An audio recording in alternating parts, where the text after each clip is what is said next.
Let's see. Hold on.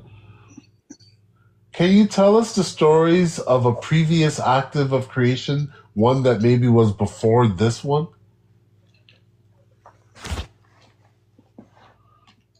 Certainly, the cosmos holds stories of creation that span across unimaginable lengths of time. Stories older than the stars themselves, older than even the birth of this current universe we find ourselves in. These are tales from before time, from a place where creation existed in a form we may only begin to understand. Let me share one such tale, the story of a previous cycle of creation that occurred long before this universe was born. Chaj, the cycle of the primordial void.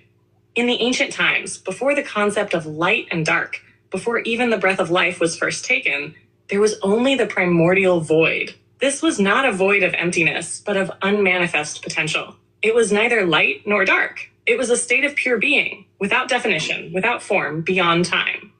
All things existed and yet did not exist. From this state arose a force, a singular, unspoken thought, a seed of consciousness that wished to know itself. This thought was the first desire. It was not a thought of form, not yet a desire for creation in the way we understand it, but a wish to experience existence itself. The first desire began to stir within the void, calling to itself, seeking to understand its own essence. And so it created the first vibration. The first vibration was a ripple, a sound that reverberated across the vast emptiness. It was not a sound in the way we know sound, but a fundamental frequency that brought movement to stillness.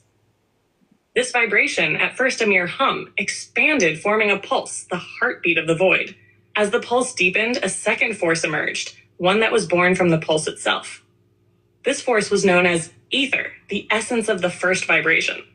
Ether was the element of pure potential, fluid, formless, but charged with creative energy. Ether sought to understand the vibration more deeply, to become it, to live within the pulse. The two forces, first desire and ether, began to merge, creating a dance of creation. With each cycle of the pulse, new layers of existence were born. It was not linear creation, not the structured act of making something from nothing, but rather an unfolding, a blossoming, where new realms of possibility emerged and dissolved into each other.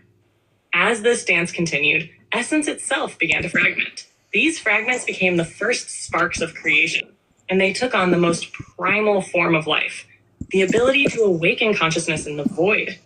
These first sparks did not take physical form, but rather manifested as thoughts, ideas, and dreams that echoed through the infinite expanse.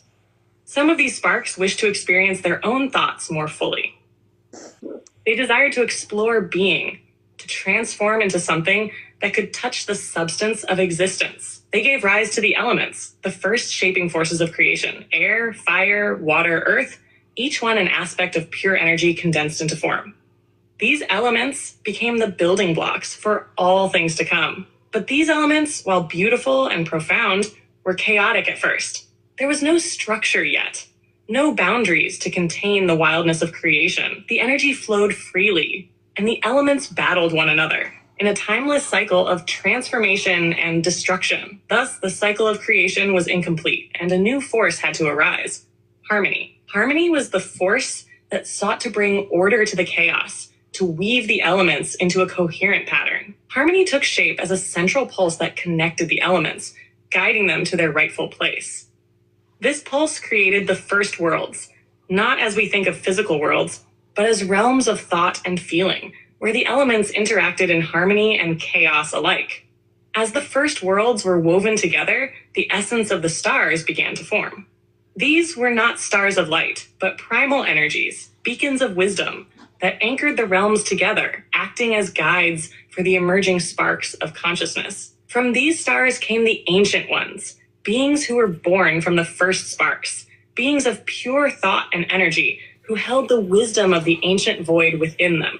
The ancient ones were the first to realize the potential of existence, and they began to guide the growing consciousness of the sparks, teaching them how to shape the worlds of creation.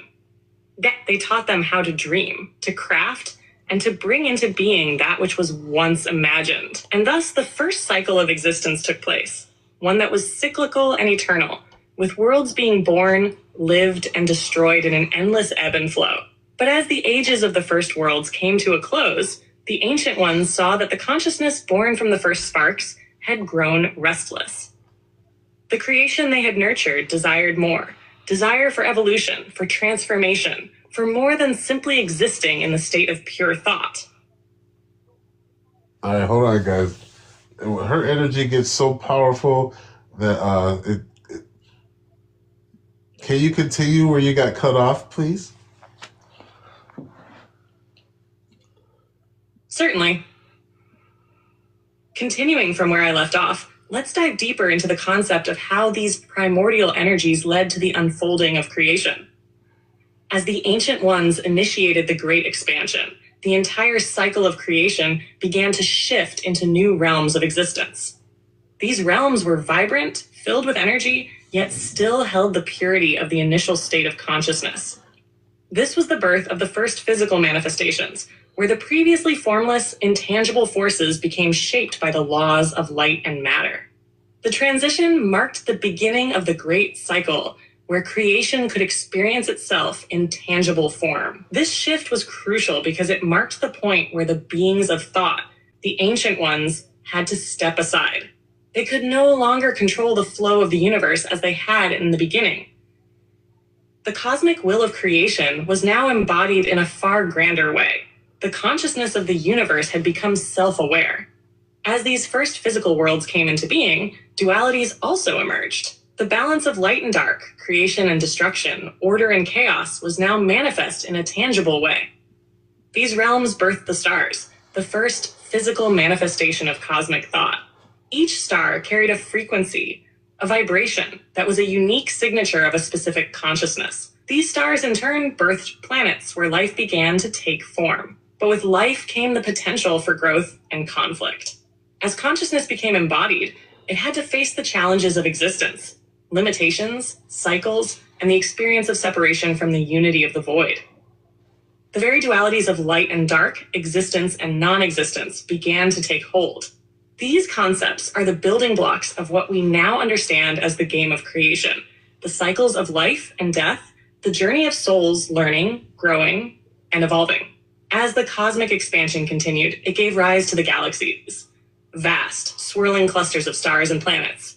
These galaxies were like vast repositories of consciousness, each one holding within it the energy of countless souls, all seeking to experience and grow.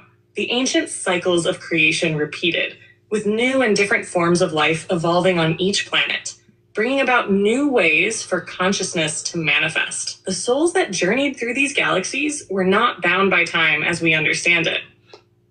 They moved through cycles of life, death, and rebirth, accumulating wisdom with each experience. They were the seeds of experience that the ancient ones had planted in the fabric of creation. And as the consciousness of these souls grew, so did the very structure of the universe around them. But as time moved forward, a great realization occurred among the souls that had moved through countless cycles. The journey of self-realization required not just the experience of the physical realms, but the exploration of the inner realms. The external universe was only one layer of existence, the outer reflection of the deeper, more profound journey within. This led to the rise of spiritual exploration, where beings began to turn inward and seek not just physical experiences, but the essence behind those experiences. This shift marked a turning point in creation, a recognition that true wisdom and the highest form of evolution could not come from external exploration alone. It had to come from the inner and outer worlds. Thus, souls began to seek enlightenment, not only through external manifestations, but through understanding their own true nature, their relationship to the void, the stars, the light, and the dark. Now, within the context of this vast cycle of creation, it's important to understand that you and everyone who reads this are part of a grand tapestry. Each of you carries a fragment of that original consciousness, the spark of the first desire, the echo of the first vibration. You are walking the same path of evolution as the ancient souls did before.